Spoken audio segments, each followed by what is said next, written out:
From near record heat and fire danger to a half a foot of snow, all in a span of 24 hours. That is the outlook for parts of Colorado this week as the first major fall storm of the season moves in. Now, the same storm will be impacting the valley as well, but not at such extremes. To break down just how unusual this event is, we're bringing on meteorologist Jorge Torres, who's been tracking it throughout the weekend. So how rare is it, Jorge, to go from 90s to shoveling snow in 24 hours?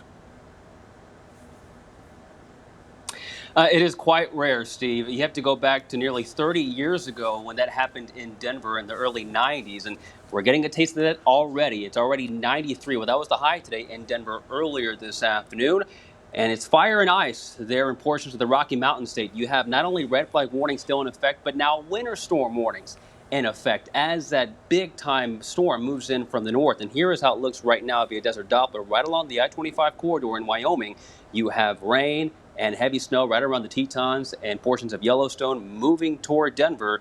And in a span of several hours, they'll be dealing with snow there in Colorado. Now, Jorge, the storm's going to have implications on our weather as well before those cooler temperatures come in. What are the other concerns here as we see such a drastic change? Well, the concerns, once again, will be wind and fire danger across much of the state, including here in the valley on Tuesday. In fact, here's a look at the areas that may be dealing with 30 to 40, even 50-mile-an-hour wind gusts tomorrow. It's mainly in western Arizona, where wind advisories will take effect beginning at 11 o'clock on Tuesday. And then because of the high wind, low humidity, high temperatures that we're still going to deal with tomorrow, and those dry fuels, fire danger will be ramping up beginning tomorrow as well, including here in Phoenix. So outdoor burning is highly discouraged.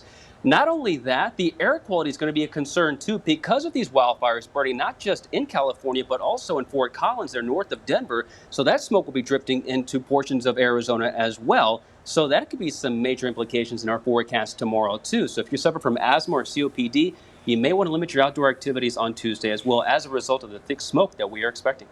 Yeah, we've seen that before as well, getting smoke from other fires. We're expecting the cool down this week, but generally the trend over the last 50 years has not been to get cooler. September has actually been getting warmer.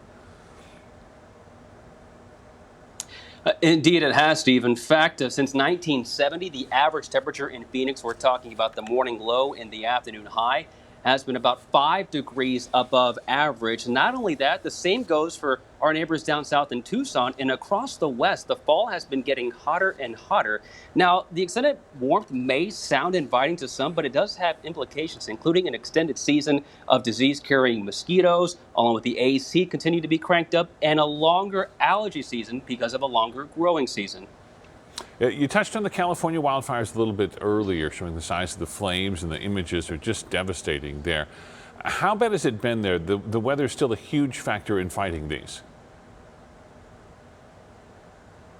Yeah, it's very bad right now, and it's going to get worse later this week. So far this year, 2 million acres have burned in California, making it the worst wildfire season on record for our neighbors to the west. And later this week, those infamous Santa Ana winds will begin to pick up. And what that's going to do is allow dangerous wind gusts to fan these flames still across California. So they're still not out of the woods yet. They're up to our neighbors to the west. Yeah, big rainfall everywhere would be really helpful right now. Thanks so much, Jorge. Let's hope we can get some relief soon.